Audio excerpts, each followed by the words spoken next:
지금부터 2023년 1사분기 가계신용 잠정에 대한 설명회를 시작하겠습니다. 오늘 설명해 주실 분은 경제통계국 박창현 금융통계팀장입니다. 2023년 1사분기 말 현재 가계신용 잔액은 1,853조 9천억 원을 기록하였습니다. 이 중 가계대출이 1,739조 5천억 원, 판매신용이 114조 4천억 원입니다. 금년 1사분기 가계신용은 전 분기 말 대비 13조 7천억 원 감소하였습니다. 분기 기준으로 2002년 4사분기 가계신용 통계 편제 이후 가장 큰 감소폭입니다. 가계신용이 감소세를 이어간 것은 높은 금리 수준 및 부진한 부동산 업황 등으로 가계대출 수요가 줄어든 데다 계절 요인의 소멸 등으로 판매 신용도 감소 전환한 영향입니다.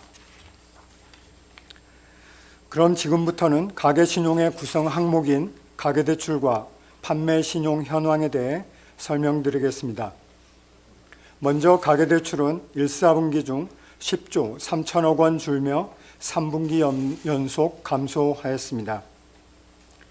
상품별로는 주택담보대출이 정책 모기지 취급이 늘고 주택거래가 회복하며 개별 주택담보대출을 중심으로 5조 3천억 원 증가하였습니다. 다만 주택담보대출 중 전세자금대출은 전세가격 하락으로 대출 수요가 줄며 감소하였습니다. 기타 대출은 대출금리 수준이 여전히 높고 DSR 규제가 지속된 데다 연초 상여금 유입에 따른 대출금 상환이 늘어나며 전분기 말 대비 15조 6천억 원 감소하였습니다. 금융기관별로는 예금은행이 12조 1천억 원 줄고 비은행 예금 취급기관이 9조 7천억 원 감소하였습니다. 반면 기타 금융기관 등은 11조 5천억 원 증가하였습니다. 금융기관별로 자세히 살펴보면 예금은행은 주택담보대출과 기타 대출이 모두 줄어들며 감소폭이 확대되었습니다. 예금은행의 주택담보대출이 2조 1천억 원 감소한 데 대해서는 추가 설명을 드리겠습니다. 2023년 1사분기에 예금은행이 주택금융공사로 양도한 정책 모기지 규모가 7조 2천억 원에 달하였습니다. 이를 포함하면 예금은행의 실제 주택담보대출은 약 5조 1천억 원 증가하였습니다. 비은행 예금 취급기관은 기타 대출을 중심으로 전체 감소폭이 확대되었습니다. 특히 상호금융은 기타 대출에 해당하는 비주택 부동산 관련 대출을 중심으로 6조 1천억 원 감소하였습니다. 비은행 예금 취급기관은 전반적으로 부동산 대출 관련 리스크 관리를 강화한 영향으로 가계대출이 감소하였습니다. 반면 기타 금융기관 등은 주택담보대출 및 기타 대출이 모두 늘어나면서 전체로는 증가 전환하였습니다. 주택담보대출은 주택도시기금의 대출이 늘어나고 예금 취급기관으로부터의 정책 모기지 양수가 확대된 영향으로 증가하였습니다. 기타 대출은 주식시장 회복으로 증권사의 신용 공여가 늘어나며 증가 전환하였습니다. 마지막으로 판매 신용은 3조 4천억 원 감소하였습니다. 이는 연말 소비 증가에 따른 직전 분기의 계절 요인이 사라지고 신용카드사들이 무이자 할부 기간을 단축하는 등 할부 혜택을 축소한 영향으로 신용카드 이용이 줄어든 데 기인합니다. 판매 신용은 2020년 4사분기 이후 9분기 만에 감소로 전환하였습니다. 참고로 지난 2022년 4사분기 잠정통계 수치는 기초자료 보완 등으로 수정되었다는 점을 말씀드립니다. 이에 따라 동분기 중 가계신용은 기존 4조 1천억 원 감소해서 3조 6천억 원 감소로 변경되었습니다. 이상으로 2023년 1사분기 가계신용 잠정치에 대한 설명을 마치겠습니다. 예, 지금부터 질의응답 시간을 갖겠습니다. 질문하실 기자께서는 소속과 성명을 말씀하시고 질문해 주시기 바랍니다.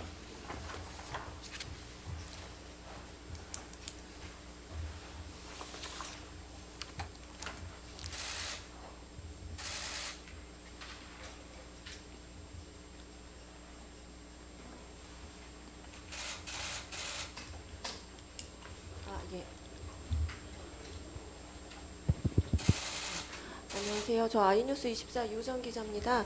이번에 가계신용 역대 최대치로 감소한 원인은 어디에 있다고 보시는지 좀 구체적으로 항목별로 알려주시면 감사하겠습니다. 일단은 저희가 발표문에 말씀은 드렸는데요. 항목별로 말씀을 드리자면 일단은 가계대출이 가계신용 전체적으로는 13조 7천억 원이 감소했고요. 이 중에서 가계대출이 10조 3천억 원, 그리고 판매신용이 3조 4천억 원이 줄어들었습니다. 그리고 가계대출은 이제 저희가 주택담보대출과 기타 대출로 이제 구분을 하는데요. 주택담보대출은 5조 3천억 원 증가한 반면 기타 대출이 15조 6천억 원 감소하였습니다. 다시 한번 정리해서 말씀을 드리자면 가계대출이 10조 3천억 원, 그중에서 주택담보대출은 5조 3천억 늘고 기타 대출이 15조 6천억 감소했으며 판매신용이 3조 4천억 원 3조 4천억 원 줄었다, 이렇게 보시면 될 것 같습니다. 예, 다음 질문 받겠습니다. 네, 투데이코리아 안현준 기자입니다. 기타 금융기관의 증가폭이 큰데 어떠한 영향을 미쳤는지 궁금하고, 이와 반면 판매 신용이 감소되는데 주된 이유가 무엇인지 궁금합니다.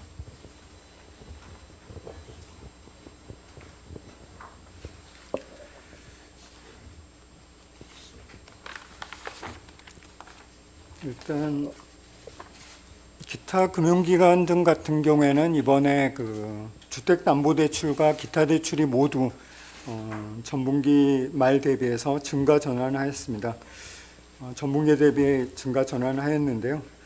주로 보시면 이제 보도자료 2페이지에 보시면은 공적 금융기관이 이제 5조 원 증가했습니다. 여기에서 5조 원은 주택담보대출과 기타 대출을 다 포함한 전체 증가액인데요.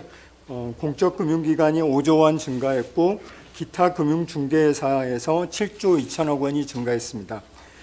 공적 금융기관에는 이제 주택금융공사와 주택도시기금이 이제 해당이 되는데요. 이번 분기 같은 경우에는 주택도시기금의 주택구입자금이나 전세자금 대출이 늘어났다, 이렇게 보시면 될 것 같고요. 기타 금융중개사에서는 이제 자산유동화에서는 정책 모기지 취급이 늘어난 영향으로 주택담보대출을 중심으로 증가를 했고요. 그리고 기타 금융중개사 중에 이제 증권사가 있는데요. 증권사 같은 경우에는 발표문에서 말씀드린 것처럼 개인 투자자에 대한 신용 공여액이 늘어나면서 그러니까 전체적으로 기타 금융기관이 가계신용 증가액이 전분기 대비 증가 전환했다라고 말씀을 드리겠습니다.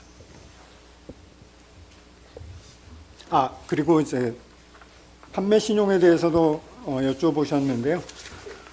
판매신용 같은 경우는 크게 이제 두 가지 요인을 저희가 말씀을 드려야 될 것 같은데요. 하나는 이제 계절 요인이 소멸한 부분이 있고, 또 하나는 최근에 작년 아마 11월 즈음일 것입니다. 그래서 신용카드 회사들이 무이자 할부 기간을 좀 단축을 했습니다. 그래서 그 영향으로 인해서 올해 1사분기에 전체적인 신용카드 금액 중에 일시불은 이제 큰 변동이 없었던 걸로 저희가 파악을 했는데요. 할부 쪽에서 신용카드 이용액이 좀 줄어들었습니다. 그 영향이 전반적으로 이제 판매 신용 감소에 영향을 미친 것 같고요.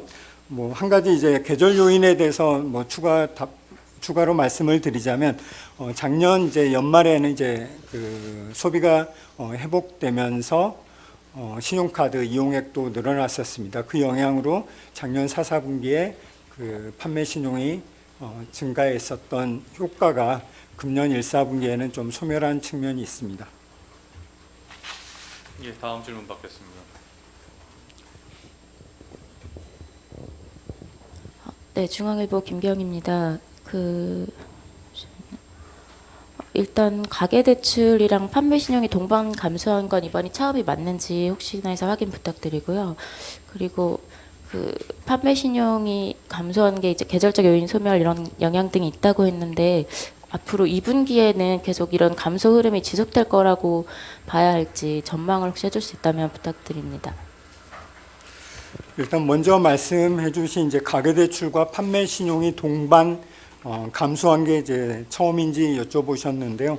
네, 맞습니다. 사상 처음으로 가계대출과 판매신용이 동반 감소하였습니다. 그리고 이제 판매신용에 대해서 2분기 흐름에 대해서 1분기와 같은 감소 흐름이 이어질지에 대해서 여쭤보셨는데요. 일단은 저희가 그 최근에 4월달 개인의 그 신용카드 이용액 숫자가 발표가 돼서 그 자료를 인용하는 것으로 그 답변을 가름을 하는 게 좋을 것 같습니다. 그래서 4월달에 개인 신용카드 이용액이 1, 4분기의 월 평균 금액보다는 조금 더 높은 수준입니다. 그래서 이런 부분이 또 그 2, 4분기에 어떤 판매 신용에 그러니까 일단은 4월달은 1, 4분기의 월 평균보다는 좀 더 높은 수준으로 회복되었다라고 말씀을 드릴 수 있을 것 같고요.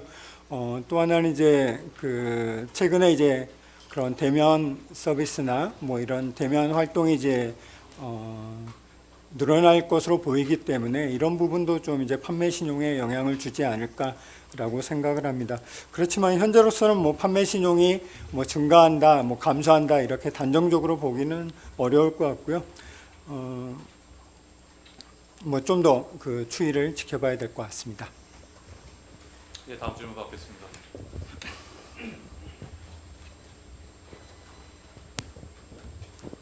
네, 서울경제 조지원 기자입니다.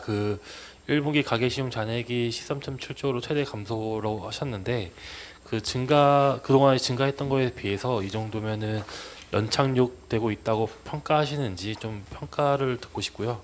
또 하나 궁금한 거는 비은행 예금 취급 기간에서 새마을금고의 가계대출이 줄었는데 이게 얼마 만에 최대인지 또 왜 줄었는지 좀 설명 부탁드립니다.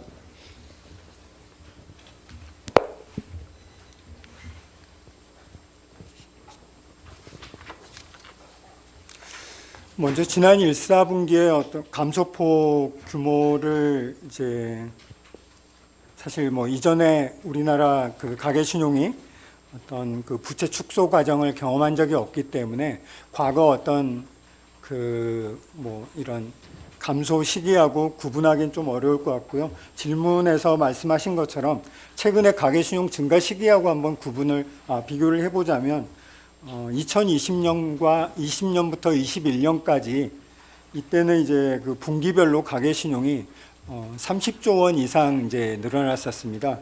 2020년 같은 경우는 32조 2천억 원이었고요. 그리고 21년에는 33조 4천억 원, 이제 분기별 평균 증가 금액이 그래 했는데, 그래서 당시에는 이제 월 평균 그 증가 금액이 10조 원을 상회했었습니다.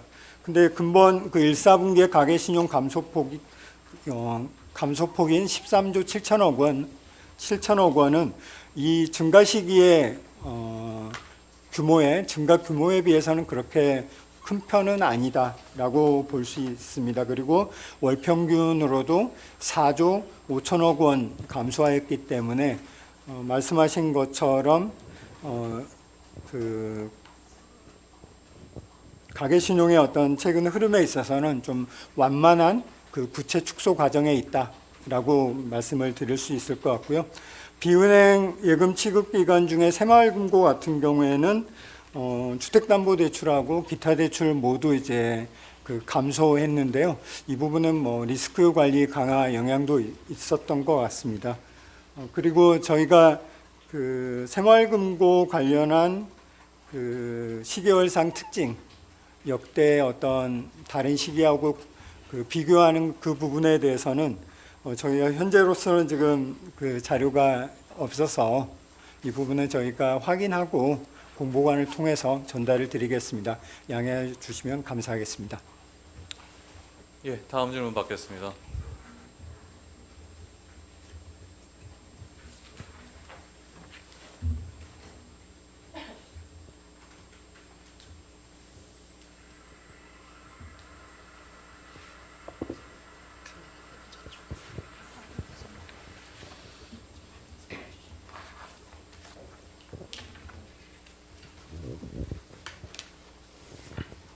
네, YTN 김지선인데요.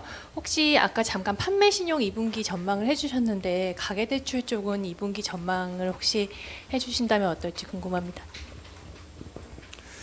일단 가계대출도 사실 4월 자료를 아마 보도 자료를 접하셨을 걸로 알고 있습니다. 그래서 금융위원회에서 발표한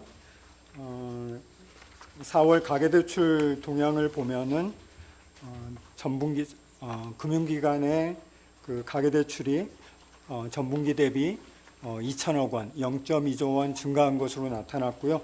그리고 지난해 8월 0.9조 원, 그러니까 9천억 원이 늘어났던 지난해 8월 이후 아마 처음으로 증가 전환한 것 같습니다. 그래서 일단은 4월달 가계대출이 소폭이나마 증가 전환했기 때문에 아마도 2, 4분기에는 가계대출의 흐름에 있어서 좀 더 뭐라고 할까요? 감소세, 부채 축소는 다소 둔화되지 않을까라는 생각은 드는데요. 뭐 이 과정에서 이제 좀 영향을 미칠 수 있는 요인들이 최근에 이제 대출 금리가 좀 하락하고 있고, 그리고 부동산도 이제 거래가 조금 이제 회복되는 그런 흐름을 보이고 있습니다. 그래서 그런 대출 금리와 부동산 등 그런 자산 시장 흐름이 좀 중요한 요인이 되지 않을까, 그렇게 말씀을 드리겠습니다. 뭐 2분기 전체적으로 저희가 뭐 흐름을 말씀드리기엔 좀 이른 시점이 아닌가, 그런 생각이 듭니다. 예, 다음 질문 받겠습니다.